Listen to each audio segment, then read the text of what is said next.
Well, good morning, everyone, and welcome to the first set of office hours for the EOPF Toolkit, a community notebook competition.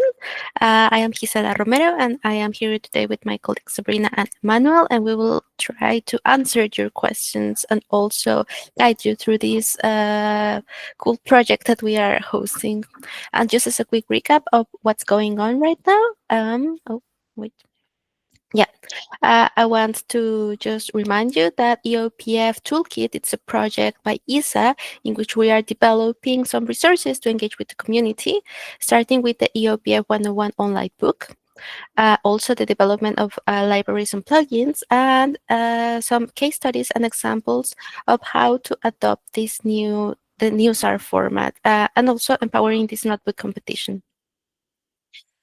Through this project, we are trying to answer questions such as why are cloud native formats are relevant, and showcasing how we can work with large volumes of EO data, for example, speed up workflows and scaling up or down specific data processing. Also, we try to answer why SAR, that which is a really ongoing question in the community, which by ESA was the proposed format, and this structure allows for an efficient access to individual bands or specific spatial regions that we are interested in without the need to downloading and accessing the whole traditional format. And just as a reminder for you all, the EOPF Sentinel Zarr Sample Service are the consortium that are in charge of this whole reprocessing and the hosts of the EOPF the EOPFs are STAC catalog. And also our project, it's trying to answer this question: how can we adopt this initiative and encourage the EO community? Well, by this engagement and the proposition of this community notebook competition. Also, I want to remind you that we have the landing and starting point for the whole development, which is EOPF 101, which you can see as your set of instructions, because this resource tries to explain what's inside STAC, the STAC catalog, what's inside each of the SAR samples, how can you manage it, how can you access the data, like let's call it a guide on a step-by-step on how to manage this format. And it also proposes, for example, several case studies. We have, for example, one here that it's the flood mapping time series analysis. And during this workflow, you can find, for example, an introduction, why this is important. Also, the whole workflow developed at this moment in Python, where you could follow up and see what can be done with all the samples. And of course, this can serve you as an inspiration for your own development. And also, as a quick reminder, as an introduction for these, for the ones that are new and that did not attend the past kickoff meeting, we have with this community competition, what are we willing to do? Well, really encourage Sentinel data users to develop innovative and open notebooks to share open Jupyter notebooks to share their workflow and showcase how we can adopt this new format. And we are trying to encourage everyone, not just experts. Even when you would be new to cloud native data, we are trying to provide you as much resources as possible so you can get an idea of what's going on and try it out yourself. And also why? Well, because we really want to try out what can be done with the EOPF STAC data and all the SAR samples that are available in the archive. Also, because a really nice reason that we want to highlight is that this project will allow you to expand your skills, learn how to work with the new SAR data, Sentinel data, because as you can see, we are already in this stage of reprocessing, and that's going to be one of like the format that is expected to be used in some future. So we would need to adopt it, and this is a really great opportunity to also develop some skills supported by experts. This will also allow you to contribute to the Earth observation community by providing some workflows that you think are important and that would be also great to share among the community. This will also allow the whole consortium and everyone to find issues, so we can take back this feedback to ESA, and then they can also consider what the community needs, and also gain visibility for yourself, because you will be featured in the EOPF 101 book when a winner. And of course, there's some other prizes such as upskilling vouchers from thriveGEO, and also some Sentinel 2 data sets, Lego data sets that I think would be really cool having. And also, at this stage of this project, we are now in the learning and development phase, along with the notebook submission, because we have just opened the submissions through our GitHub forms. And yeah, and for the upcoming upcoming events, from 5th to 12th February next year, we will be judging. Well, a panel of experts will judge all the submissions that will be gained for that moment. And on February 18th, you will be featured in the EOPF Zarr in Action chapter, and of course, there's going to be a hosting ceremony showcasing all the winners. And just to finalize this part, I want to make a reminder that for office hours like today are for you to bring your questions, and then we can answer them, like any type of questions about the format, the project, or specific things you think that are worth sharing among the community. And for the co-working sessions, you will get the chance to bring your specific development, share your screen, and then as a group and in different small calls, we will try to answer and help you debug whatever development issue you're having. And we also encourage you to follow the discourse forum discussions, because there you will find maybe you'll be able to find an answer that's not been how do you say, answered directly, or any questions you will be having. And yeah, like then we can also foster the community and exchange ideas that we will be having. And yep, for the submission, there are already some instructions in the GitHub. For example, just a reminder, we have the template where you will find the whole structure. You will also need the access to the Jupyter Hub, and as a summary, you just need to access it with your Copernicus Data Space Ecosystem credentials. You need to clone the EOPF Notebook competition repo. You develop your notebook, and finally, you submit through the GitHub repository, which of course we will share with you, like all these links, and they are in the GitHub. Yep, these are all the resources that we will that we will provide to you. And now I will open the floor for my colleague Emmanuel to answer some questions, and also to introduce himself, Emmanuel. And yeah. Yes, thank you so much, Gisela. Very interesting introduction. So, yeah, we are very, very happy to have so many people interested in this competition. Let me just introduce myself. So I'm Emmanuel Mato, working on Development Seed. We are the prime on this project, but we are mostly giving support to thriveGEO, which is leading this competition. So I'm here to answer your questions. And as it has been highlighted very well by Gisela, you are early adopters of EOPF Zarr. So you're part of the forefront of users, and we are very eager to see what you're going to do with those Zarrs. And again, let's have this in a very constructive way, in such a way that when you encounter issues, we will be very supportive of understanding what the problem will be. But maybe it's also something that maybe in the control more of how the data are produced. So we will need probably some loopbacks, etc. But yeah, let's see that. Just answer your question now. I don't know if Gisela, you have a process for Yeah, as the, sorry. yeah. Yeah, we're having the Slido here, and then you can upload your answers. You can scan the QR code, and I'll be, how do you say? I'll be accessing them here. So wait. So the join code is hashtag Zarr, Yeah, right? yeah.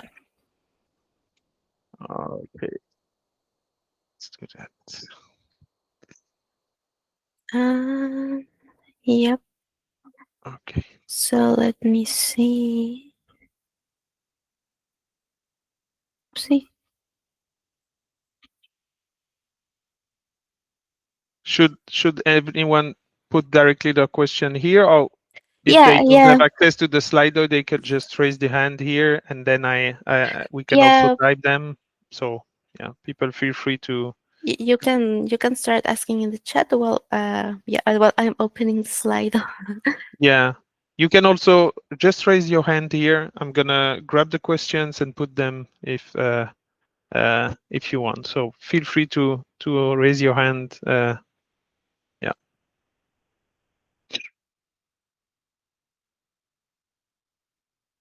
Mm,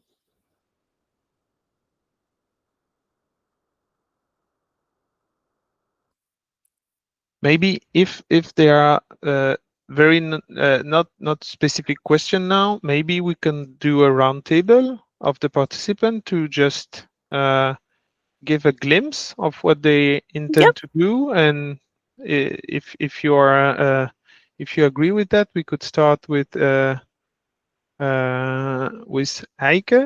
Müller. Am I right? Could you describe why you're here and what's your yeah, what's your interest in this notebook competition? Oh, I don't know if you're muted or don't have a mic. Well, let's go to the next person. Arsh Shin. Yeah. Eike.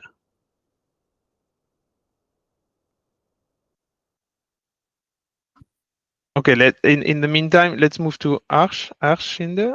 I don't know if I pronounce well your name.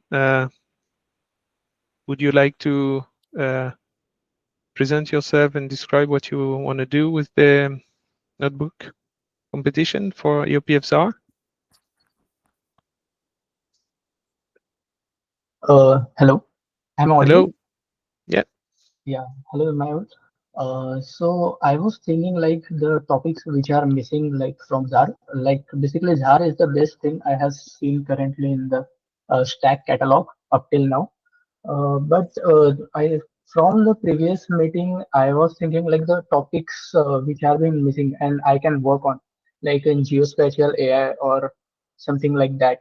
So I was thinking about it and exploring the more about the catalog. I think there are the lots of Sentinel 1, 2, 3 like data set currently in the stack catalog. So currently I'm just exploring myself in it, Mm-hmm. and I hope he so like we will get some interesting topics from your side, of course, which has not been developed and something, so I can get one more idea. So for developing something. Okay. And right now, what are there any uh, blockers into your navigation into the STAC Zarr catalog? I put the link here, by the way, and in the Q&A. Uh, no. Up till not now, I can fluently explore the whole catalog Mhm. via the Python libraries, and which is great. I have also explored the few examples which the team has already given Oh, in great. the I think, GitHub.io toolkit. Mhm. So it was awesome. And by it, I am some thinking of doing some time series analysis like thing with geospatial AI. I was thinking about that. In the previous meet, I have also asked like if there are the marking type of thing like image marks, like if we are doing for the earthquake type of thing. Okay. So, but I think that is missing. So it will be great. Like I think this data set is not like a geo AI proper data set, right? It is like directly satellite data. Okay. So if I understand well, you used, and again I use Slido, and we will put it also here. So you use this part of the EOPF 101, this the access API, access the STAC Zarr API with Python, right?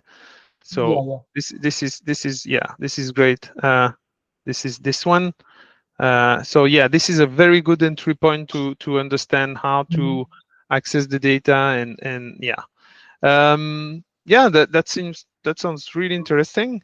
And GeoAI is of course a subject here, and I think Zarr is also one of the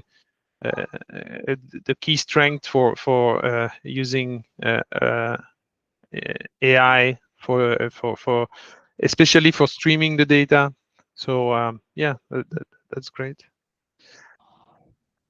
Anything else you want to share, Harsh? Yeah, but Inol, I need one thing from you. Like, are there some topics like which I can work on currently? Like, how can I say? Mm, Any suggestions on like I have said earlier, currently I'm just exploring. So anything which we are missing from the Zarr and I can develop for it, the competition type of thing. Um, to be honest, in our use case, we have a roadmap for use case we are going to develop through the rest of the year in 2026. But to be honest, we haven't any GeoAI use case, if I'm not wrong. Okay. So I think this is actually a very good topic, and I think we would be very looking forward to seeing what you're able to bring here on that. So please dig into that. So, Yeah, maybe an agentic. I don't know. Is it something more on the modeling, data modeling, or is it more on LLM? yeah, basically, yes, like agentic AI is basically on LLM type of thing, I think. Okay. Yeah, I think an agentic. I don't know. Maybe a chatbot around EOPF and finding how stuff are organized into the catalog and so on. I think would be very interesting. Yeah, indeed. Okay. Okay. Thank you for that, Emil. Thank you. Avinash, do you want to share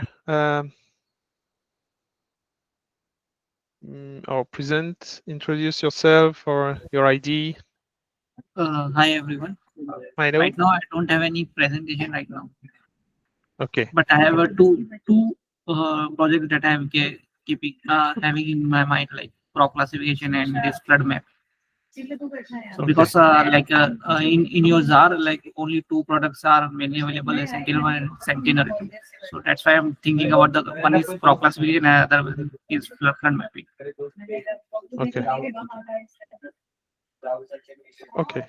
So no specific questions so far. No, I already read about all those things like STAC and how they work and Zarr. The chunks of like it work as like a XRA chunks. Okay. Not in detail, but I have a like clear picture of how they like what data storage they are working at. Okay. Okay. Thank you, Avinash. Thank you very much. Thank you. Marta, do you want to introduce yourself and present or ask questions?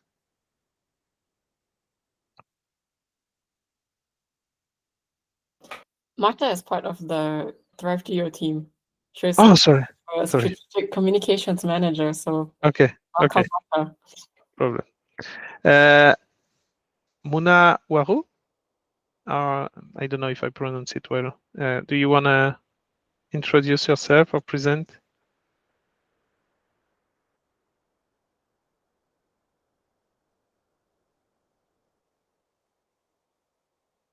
Oh, okay.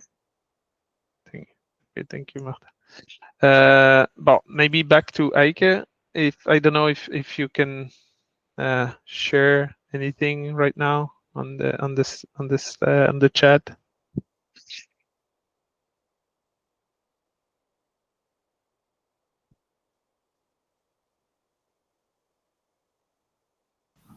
Okay. They're having sore throat. Okay. But they are just informing themselves about the competition. And Giovanni Paolini said that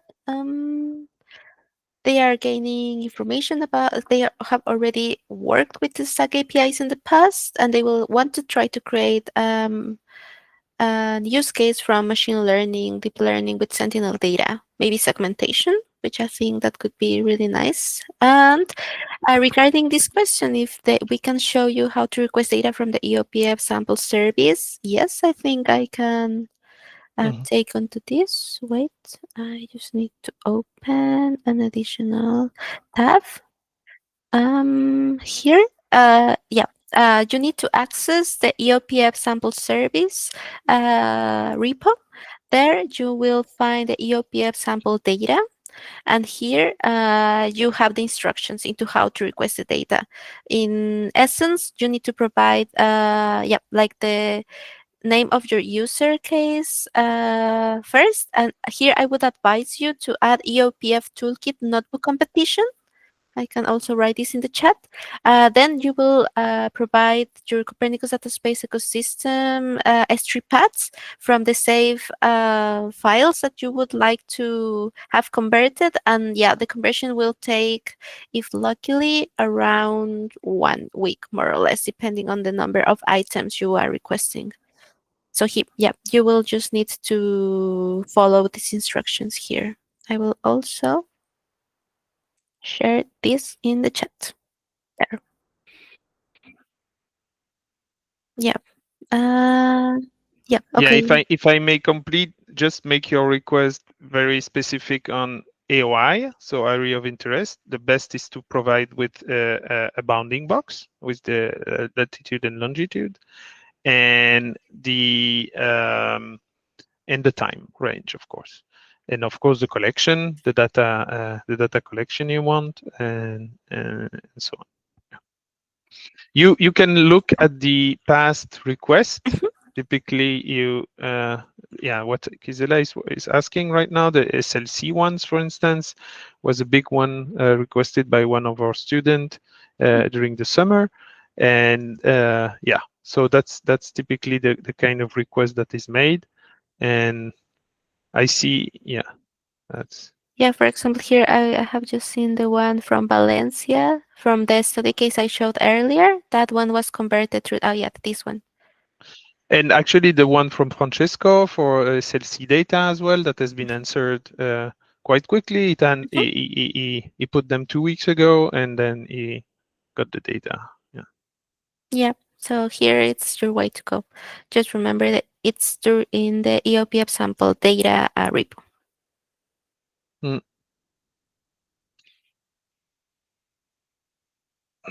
I'll open the Slido again. Oops.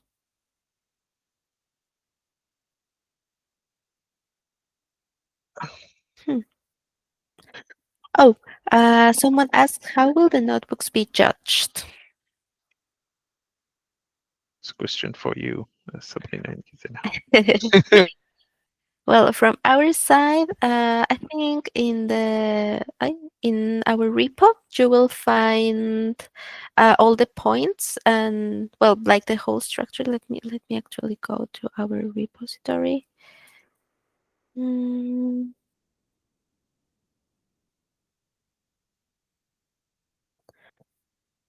In the EOPF Toolkit, here you go to our repositories. Here you will find the notebook competition one.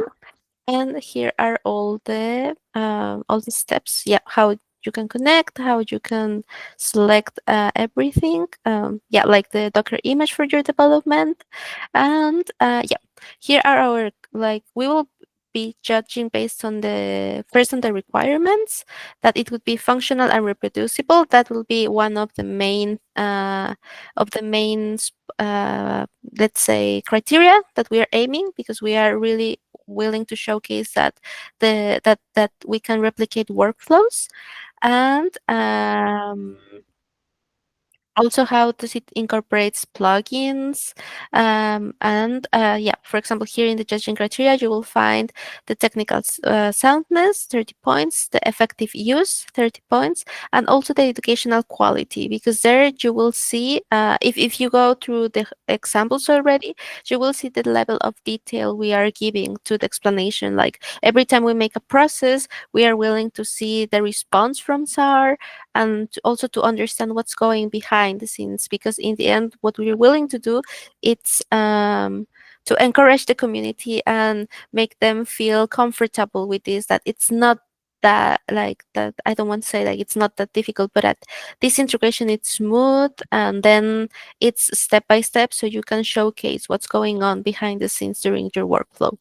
So this will be just judging criteria. Of course, the experts from the whole consortium will have a look on it. Depending on the topic, we will we will communicate with the person that knows about the topic, of course, like gives the green light, and then we'll be judged into these 3 main points.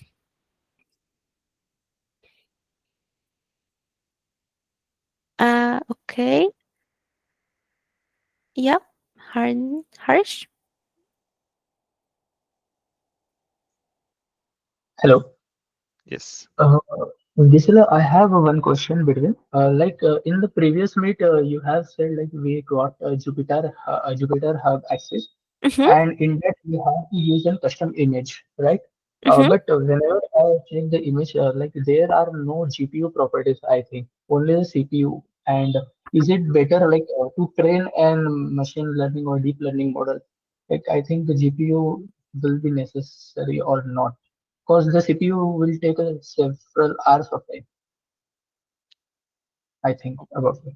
Yeah, from what I know, because we do not, this is the EOPF sample service that is providing with the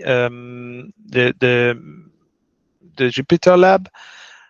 To my knowledge, there is no GPU instances, but that might be typically a question you could raise, an issue you could raise in the appropriate repo. Let me just find out which one would be container images. Maybe, let me just check if there is the Jupyter lab here. Images.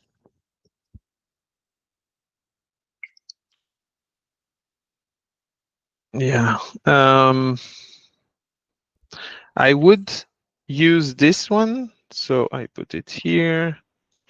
This repo contains the images for the Jupyter lab, the task, and the Zarr driver. So I think this would be the best place to ask for the GPU. So I would raise an issue there, Sure.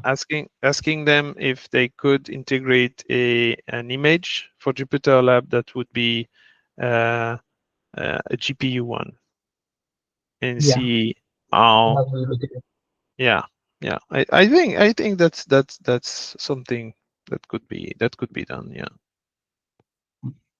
Yeah. Thanks for this email. Avinash, yes. Do we have to work only on EPF platform only, or can we able to work on our system as well, and then we upload on the EOPF Toolkit platform? You mean your image? No, about the data. So when you open the Jupyter lab,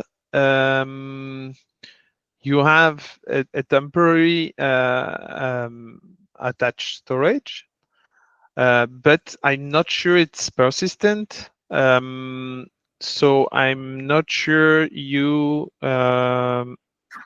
would have a persistent. You could bring your data. Now on our side, I don't remember if we plan to provide with a storage share, Gisela. Do you or Sabrina? Yeah. So this is about like the development of the development environment for the notebooks, right? Yes. So the development environment will be the Jupyter lab, which is provided by the EOPF Sample Service. And we actually have a video describing how to access it. And I think Gisela can show the steps. There is, I think, one folder there that is persistent. It's just like workspace. There's a certain workspace folder where you can have some of your notebooks and data if you upload any yourself there in that workspace. But what we would recommend you to do is, for the competition, you have to use the EOPF sample service data. So if you use some sample service data plus your own data, for example, maybe you have some ground data, training data, point data from somewhere that you are using for, say, land cover classification. You can mix data sets, but for sure we require you to use the EOPF sample service data from the STAC catalog. And I think Gisela can maybe show you a few steps how to access that Jupyter Hub. And the instructions are also on the repository for the competition. Gisela, you're muted. I have one more question. Yeah, you go ahead. Could we access those sample service data through API so that we can do analysis within our system? Because I'm just continuing the Harsh Shinde question, because he wants to do a proc classification using a GPU. So that can be possible if we use our own system. Yeah. Yes, of course. You can use your own system. So that's the whole point about Zarr as well. Huh? It's the cloud nativeness and the accessing the data. For the moment, and this is following the Copernicus, let's say, policy of open and free data access for Sentinel. For the EOPF sample service, the data are open and free, so you can access them directly in Zarr from wherever you want. But just to recall, as what Sabrina said, is at the end, your notebook should be able to run everywhere, and should be able to be reproduced and rerun by your team for evaluation. Specific environment or Docker image that you would need to use for the competition, and this is listed in the repo itself here, in this README. So Gisela can show you, if you scroll down a little bit, how to specify the custom image or select it for using on your own environment. Yes, exactly. That's why I was worried, like, to using my Jupyter notebook or using the ECOPF notebook one. So that's why I did not work on my notebook.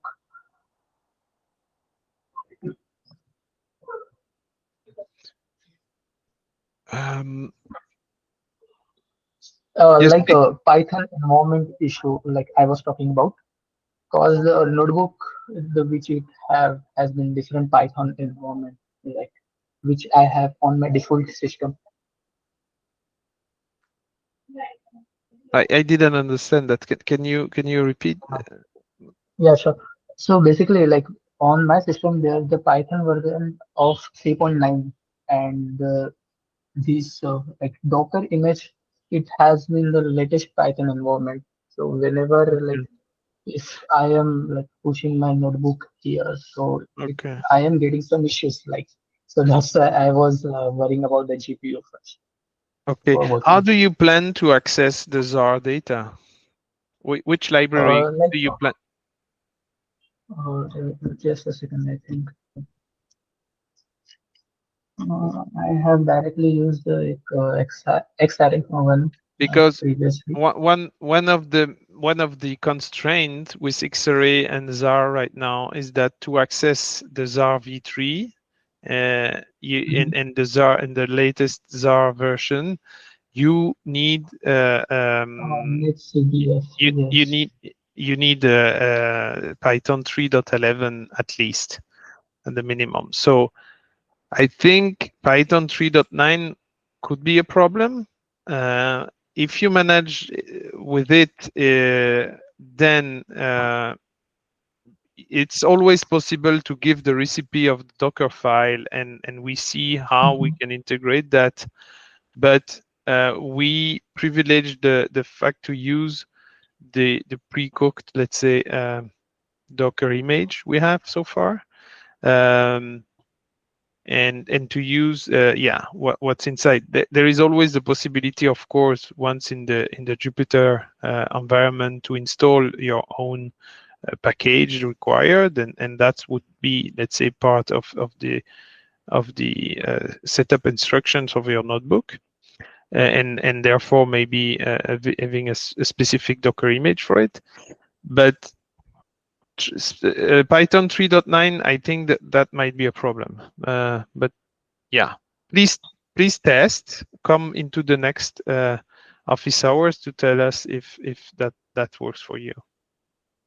Yeah, sure.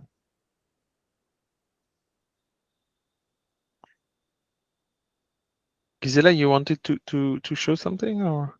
No, like I was just browsing, because also as a note, I don't know if this would complement for that.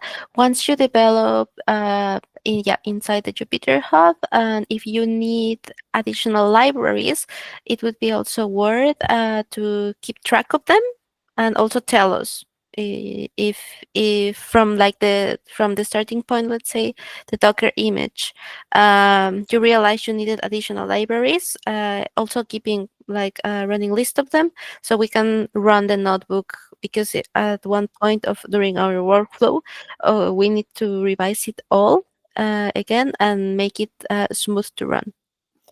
Yeah, you can also just have a cell in your notebook where you install whatever is missing that you need. Then we can also see directly what you have and what you loaded that is not available in the environment or the Docker image that we have so far.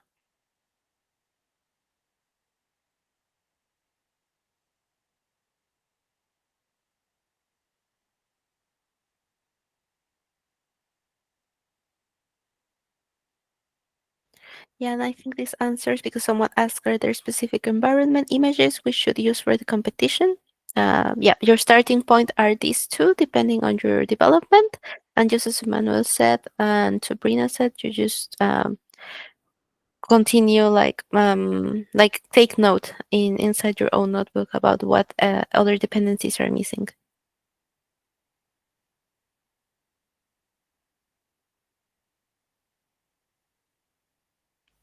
So, do you have any other questions? Something that you would like me to show inside our repo?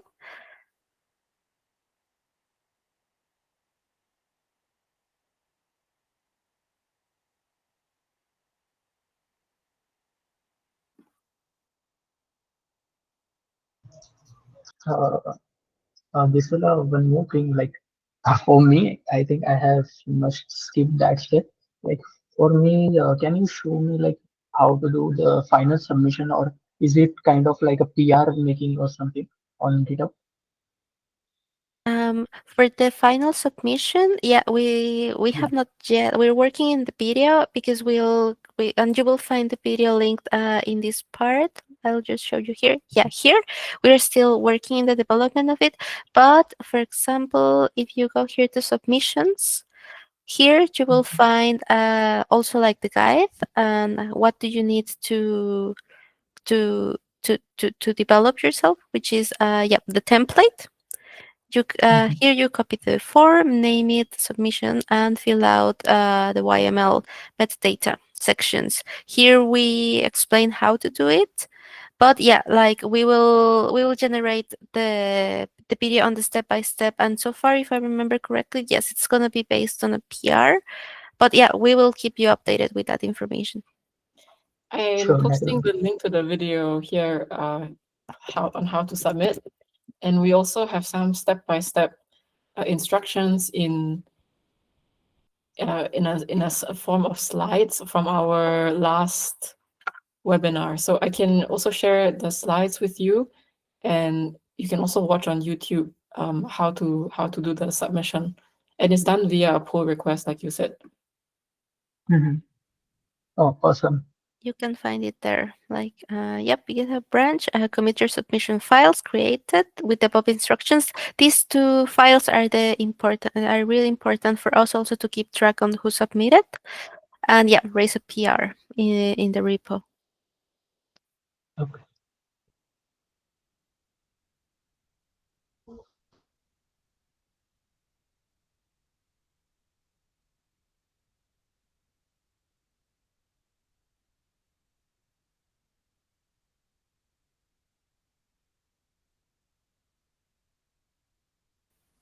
So do you have any other question? Because in the Slido, I don't see any other questions. Yeah, Gisela, can you maybe show again when are the next upcoming office hours and co-working sessions, and maybe tell us a bit about what the differences are between office hours and co-working? Yep. Yep. Here, the next office hours will be in about 10 days, the 13th of November. And yeah, so during the office hours, we will do something like this again. We will share a Slido, you will share all the questions you're having, and then we can recap into like any submission or specific questions you're having for the format. And for the co-working sessions, once we advise you to bring your development, and here we will enter into breakout rooms. And yeah, like our experts will answer specific questions you're having in your code. I don't know if you're finding some issues, we can try to look around together and solve it. So yeah, those are the main differences. Office hours are mainly for general questions, co-working sessions for specific problems you're having in your development. And also here you will find the Discourse forum link to raise all these questions that, for example, you Emmanuel answered as well. That these discussions can be continued there. Thanks, Gisela. Welcome.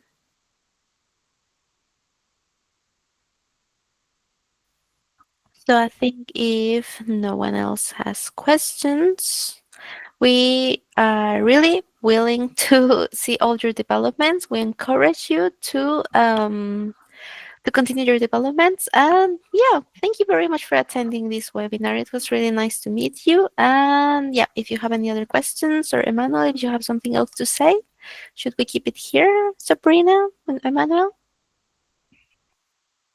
Yeah. We cannot hear you, Emmanuel. You're muted. Yeah, thank you all for showing interest in this competition. You will see this is super interesting, and this Zarr format opens a lot of possibilities for your data and for your use case. So yeah, looking forward to seeing what you're going to present. Thank you very much. Bye. Bye bye. Thanks, everyone. Bye.